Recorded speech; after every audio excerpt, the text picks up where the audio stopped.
What can you even say? I mean, first of all, what is left of this Aston Villa squad, the walking wounded, the heavily bandaged, the cortisone-injected players, come up with a valiant, heroic, epic, come-from-behind draw to leave the home supporters with a high note to end that portion of the campaign. And to think that one man took us from being relegation threatened just 18 months ago to now hearing this anthem next year. I mean, it's astonishing. Where do we even start? Well, let's start with the game. Aston Villa 3, Liverpool 3.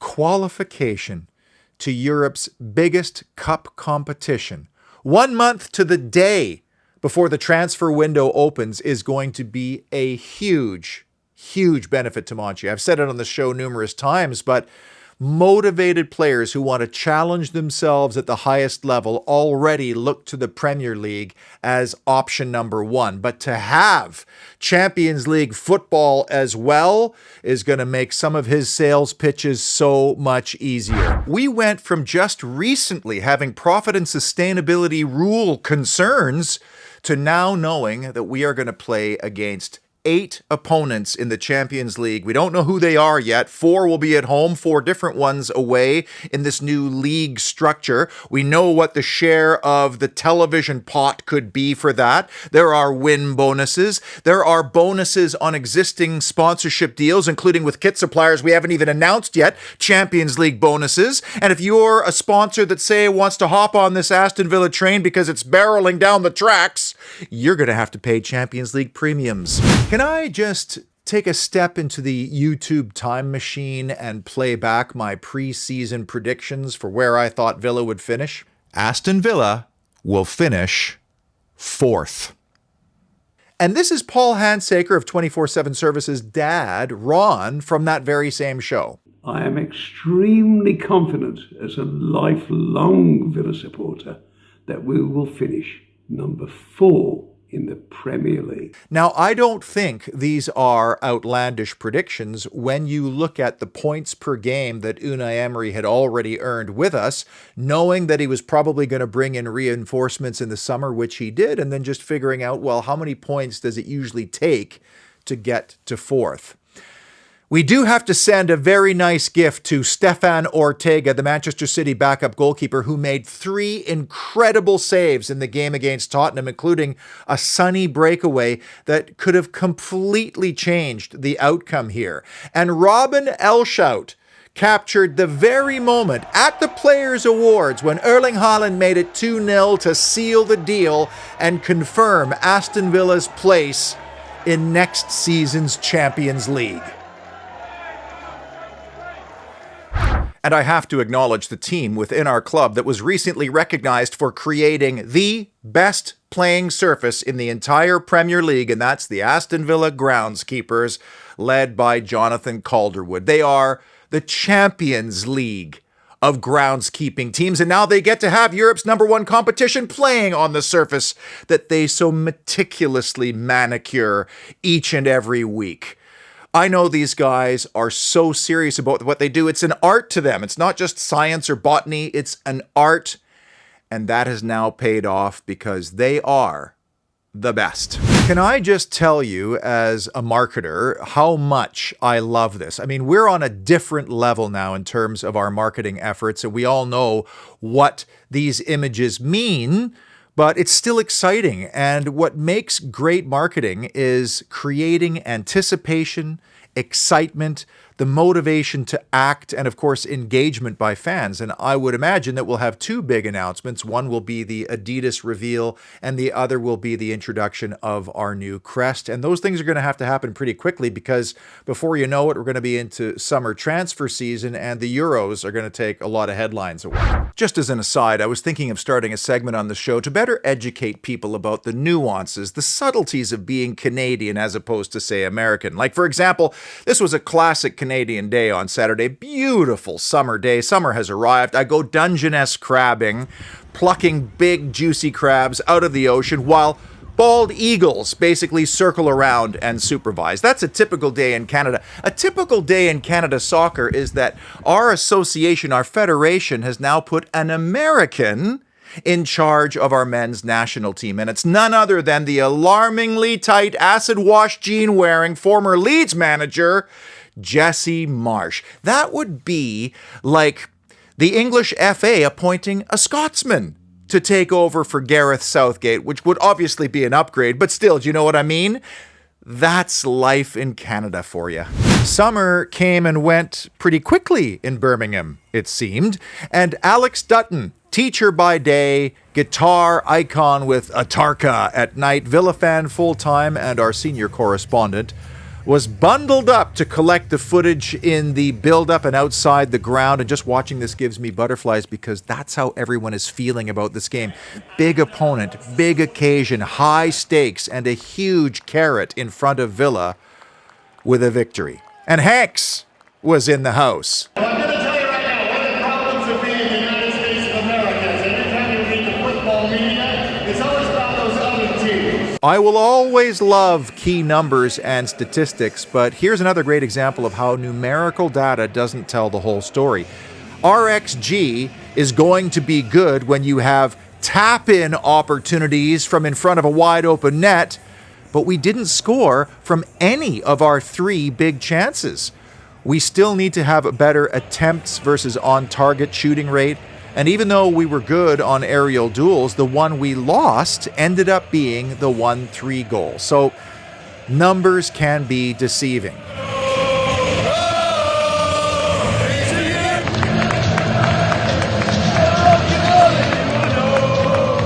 As far as the lineup is concerned, it looked very much 4-4-1-1 or 4-4-2. Again, it was Moussa Diaby being asked to play behind Ollie Watkins. John McGinn a little bit more on the left, and boy, was it nice to see Youri Tielemans back in the squad. Big 30,000-foot issue that needs addressing, and it's rather odd. It makes no sense whatsoever, but we need to look at it, and we can talk about it now that the home portion of our campaign is over.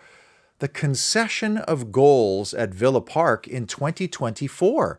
When Unai Emery arrived, we were pretty airtight at home, keeping the goals allowed down, earning clean sheets regularly, slowing the tempo of the game quite a bit. And that seemed to carry over to the start of this year. But when the calendar turned, so did our ability to keep the ball out of the net at Villa Park to dramatic effect. I mean, we played fewer home games in all competitions in 2024, and look at how many more goals we conceded. And yes, Boubacar Kamara was injured 3 home games into 2024, and Pau Torres wasn't available for the first 3 games in 2024. But I don't think this is an issue that comes down exclusively to defending or goalkeeping. I think it's symptomatic of a bigger problem, which actually and ironically reared its head in this Liverpool game. As it turns out, all 6 goals in this game came from changes of possession, turnovers, in the middle of the park. We gave away the free kick, which is a change of possession that led to the 1-3 goal. And I'm not trying to pin all of our defensive problems and our goals allowed on Douglas Luiz, but he did have a direct hand in both of the first 2 goals we conceded. Just preceding the opening goal, I want you to pay attention to Douglas Luiz's positioning in relation to the ball and his teammate Youri Tielemans. And I understand that Tielemans was playing hurt in this game. He'd been away for a bit. And 1 minute into the game, he gets one of his first touches and he's immediately put under pressure. He has little time. But Douglas Luiz blocks himself off as an option here.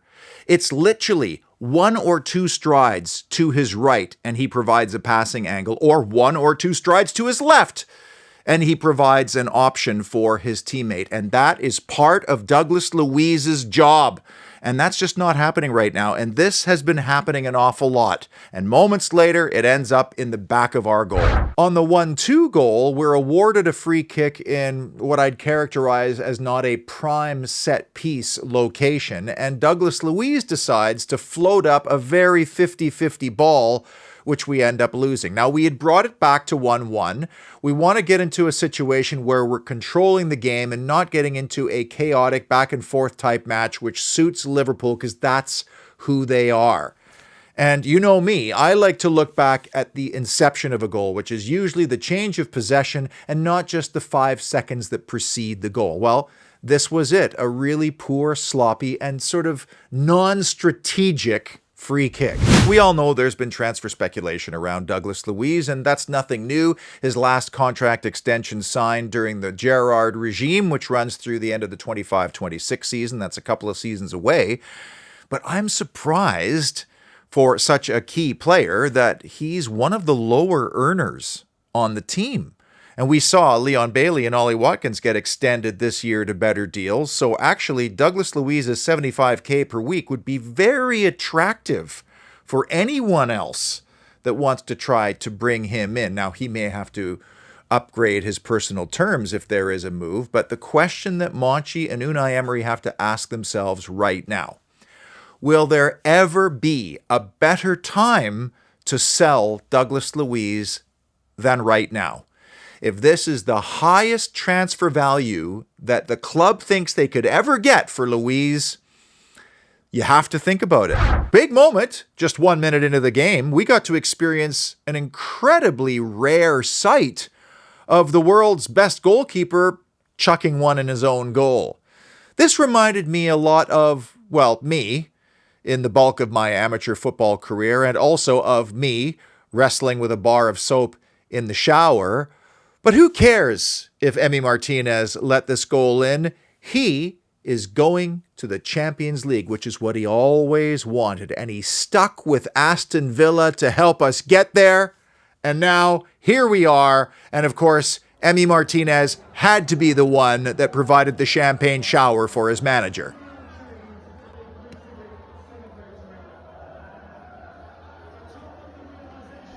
Big moment, the response to that opening goal. And here's where Youri Tielemans was doing Youri Tielemans things, something he's been doing throughout his entire career, and that is planting the ball into the back of the net with a plumb strike from around the edge of the penalty area. And what's incredible for me is that it was his birthday on Thursday, and he's only just turned 27. This is a guy who has grown by leaps and bounds into the season and become more and more important for us. And I still think there's plenty of gas left in his tank. Big issue or moments, number 3, Watkins waiting for 20. Poor Ollie Watkins has been stuck on 19 goals for quite some time, and he had a couple of chances in this game, including 2 glorious opportunities to become the first Aston Villa player to score 20 goals in a season since Peter With. But unfortunately, his own teammates kind of got in the way. The first one, I just have no idea what Diego Carlos, first of all, was even doing in that area. But secondly, did he get a shout from the guy behind him who's stuck on 19 goals and probably has a goal bonus for 20, I'm thinking? And did that somehow flummox him where he was in between dummying it and leaving it and trying to go for it? I don't know. He does neither. And now it's one of the misses of the season. But imagine we tap that in, it's 2-2, the entire complexion of the game changes again. Later, Watkins did put the ball in the back of the net, but Leon Bailey was judged offside, which raised a lot of questions. Specifically, why did Bailey play the ball when Moussa Diaby was bearing down behind him like a bullet? Like, did Moussa give Bailey a shout to leave it? Because he knew he was onside. Bailey seemed to hesitate, not knowing if he was offside. And then Bailey decides to play on. The only question really would have been, Could Diaby have played the exact same kind of ball across the box for Watkins to tap in? I think for the first time this season, we saw demonstrative examples of frustration finally boiling over between these players, and that's down to mental and physical fatigue. Surely 55 games, falling short of a European final, being that close to Champions League qualifications, the stakes being so high. And McGinn basically said as much after the game. He said, we have no experience in this situation. And he also said the players are basically dead on their feet. Really great game by John McGinn, by the way. What a warrior this guy is. Took one to the ribs, may have a bruised rib, but he just kept on going after taking a lot of ibuprofen. Big issue number 2, Diaby dichotomy. Moussa Diaby divides the Villa fan base. He's a very polarizing character, and we saw that throughout the season, and we saw it even in this game.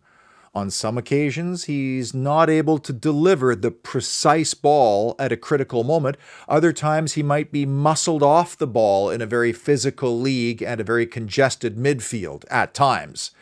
But we also saw precisely why Unai Emery decided to bring him here in the off-season, and also the role that he has envisioned for the player based on his characteristics and profile. On the equalizing goal, we saw exactly why our club paid a record fee for Moussa Diaby, and how I think Unai Emery imagined him as that conduit between the striker and the midfield to play in the spaces between the midfield defensive line and the defense. And here he accelerates away with the ball, which requires excellent technical ability. And either he draws players to him and plays around them, or he has a go and makes things happen, like in this case. He's now had a full season of Premier League football under his belt. That's a lot of data to absorb, and he's been involved in virtually every game. I believe with every fiber of my being, this guy is going to come good probably as early as next year.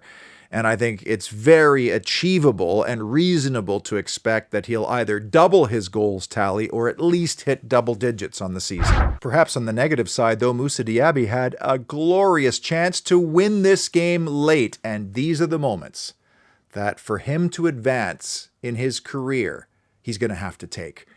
And he knows that, the club knows that, they'll help him with that. Judging by Alisson's reaction to this, by the way, he's late because Moussa hits it so true. So if this is even a foot higher, it's 4-3 Villa. And Diaby had a similar chance to this one in the first half where he sent through, but he skies it over.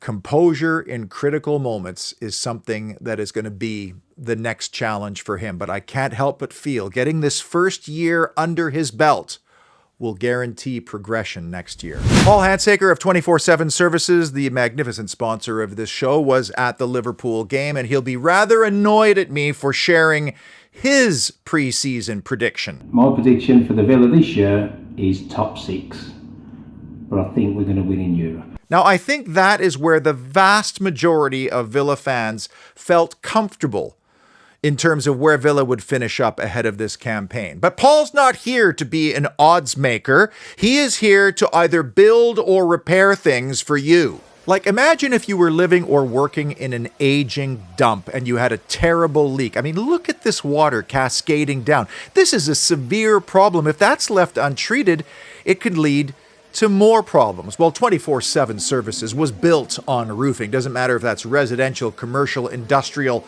stadiums. And even though 24/7 Services does service Manchester along with Liverpool and Birmingham and all points in between, I don't even know if Paul would want to take on that job. And speaking of jobs, the company is looking for a qualified quality painter right now. So if you're handy with a brush and you have your own vehicle, I'm going to leave a contact email in the description of this video because you could start right away. And the number one big moment that defined Villa 3, Liverpool 3, Duran. I'm going to offer two very differing perspectives on the hero behind the two key moments of this match. One positive, one shockingly constructive based on the comments of his captain. And let's start with the positive.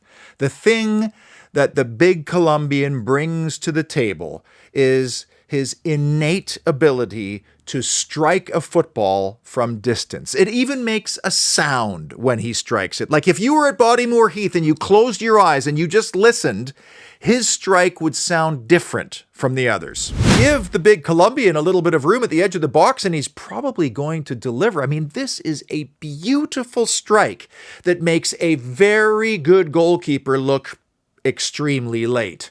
And then on the third, I mean, it is a serious stroke of good fortune bordering on miraculous, but it's Duran who makes the run. It's Duran who gets the deflection. I mean, this was a slow motion, frozen in time moment that at that time had serious ramifications on our season. Now, my perspectives, opinions, senses, and suspicions surrounding this player based on information in the past and in the recent past, along with what I see with my own two eyes, got one step closer to validation following the game on Monday. And I know this won't be popular because there are a lot of John Duran apologists within our fan base, and they always say the same things. Look at the minutes between goals. That's the best in the Premier League. This guy is still so young, so raw. He had a tough time adapting culturally to life in England. He's a generational talent. If Unai gets a hold of him and works with him, we can't afford to let him go. All those comments are made by people outside the inner sanctum of the squad, the dressing room, the training ground. John McGinn, our captain, did 3 separate live television interviews after that game. And in all 3 of them, he went out of his way to eviscerate the very guy who earned Villa a point on the evening. I mean, I was gobsmacked here. Some people will say, oh, that's just John being cheeky and it was banter between teammates. I did not see it that way because he found 3 different ways to run down the double goal scorer. And the captain is kind of the manager's proxy. This was a message being sent via the public to his teammate. Now, I'm just paraphrasing these quotes because I can't play all 3 interviews on this show, but I mean, some of these quotes, he can be a nightmare. I'd be shocked if he even knew he was living in Birmingham. Sometimes he's great. Sometimes you think, come on, big man, show some respect. We're going to need a lot of effort to keep his feet on the floor. I mean, this is live 3 different times, publicly on television, after John Duran scored 2 goals to give Villa a point. And all John McGinn can do is talk him right down. That paints a very clear picture of this player in my mind. And the picture that is painted is of a rather immature 20-year-old who's probably a little bit on the high maintenance side. And yes, he's got raw talent, which means he was the best player on any team he was ever on, even when he was playing 2 years above his own age group. But does that then impact how hard you work at times? And I'm also going to just go out on a limb and suspect that he's not been getting very good guidance from his agent because he's only one of 2 clients for that agent, which is a red flag that says family or friend handling your affairs and advising you. If I'm John Duran and he's keen on being a true top professional, go get a proper agent and angle for a move away from Villa Park, somewhere where you are going to start every single week and where you're going to develop. Because you're not going to do that with Ollie Watkins in this side. He is going to start every single time, and I don't see a world where those 2 play together every week. But more importantly than that, if we really want to keep moving in this direction and have this kind of progression, we cannot afford to have high-maintenance individuals within our environment, people who are unprofessional at times, who cause frustration among staff and teammates, or who are time suckers. That is not what you find in elite sporting environments. So my suggestion would be to strike while the iron is hot and sell now. You'll get 25 to 30 million for John Duran right away, and that would represent a doubling of his transfer fee. And let him be somebody else's problem. And you know what? If he does go on to be a generational talent, fair play. we'll have a decent sell-on clause. And although this isn't that big a deal because Unai Emery has improved all the players he inherited, Duran wasn't his signing. That deal was in the works before Emery walked in the building. He's a Rob McKenzie and Johan Lange signing. And I think he could help us fund the kind of transfer for a player that would help complement Ollie Watkins' goals. In a perfect world, we get a guy who could score that can play with Ollie Watkins and make him better and be better by playing with Ollie Watkins, but also at times play as a number 9, a sole number 9 forward. That's what we need. We don't need another Ollie Watkins to sit on the bench and not be happy. We need somebody who can play with and sometimes instead of Ollie Watkins. Next year we're winning this. We're winning this. Come on, the Villa boys! And so the home portion of our 23-24 campaign comes to a close, and we took 70% of the points that were available at Villa Park. And I wonder if the club will look at that and next year set higher expectations and a higher target. We are on the minus side of set-piece goals for and against, which is a little bit disappointing, but our record against teams in the top 6 was a lot better than it was in past seasons. And our per half plus minus, firmly in the plus, yes, but I think ideally we want those numbers to actually be closer from half to half. Yes, in the plus, but closer in value for this time next season. Next up, the curtain closer on the 23-24 season, a trip to Selhurst Park and Crystal Palace, one of the in-form teams in the entire Premier League, thanks to new manager Oliver Glasner, who has brought his calm and focused and coherent demeanor and ideas to the Eagles. And thankfully, too, after 5 wins from 9 games and 6 in a row undefeated, we don't have to worry about a thing. We can watch this match stress-free. And I'll be very curious about the starting 11 because I don't think anybody who's carrying an injury should be starting. So this could be a really interesting starting 11 on Sunday. But who cares? Not me. We've already achieved our objective. I am just bewildered. I'm on cloud 9. I simply can't believe what's transpired when you think back to that opening weekend and the crushing 5-1 loss at Newcastle, where we were humbled and where we had to learn that both Buendia and Mings would be gone for the entire season. What was going through our mind at that time? Certainly not 4th place. And the team just stuck with it, and they grafted, they worked, they fought, they clawed, they believed in the plan and their manager, who has to be the Premier League Manager of the Year. Of that, there could be no doubt. Unai Emery has done more with less than any other manager, and by a long shot when you look at the budgets. And Tottenham, they just could not make up the points. And by the way, did you see the comments of Ange Postecoglou after the loss to Manchester City? Ooh, he threw some shade at his own club, including, I think, his recruitment team, which includes Johan Lange and Rob McKenzie. I'm not sure how well that's going to go over, but here we are. We are in the Champions League, which means this summer coming up is going to be one of anticipation, excitement, new players coming in, some old ones moving on. It's almost the best time of the year as far as I'm concerned. So let's savor it. And until Crystal Palace, and as always, up the mighty Champions League participating Villa.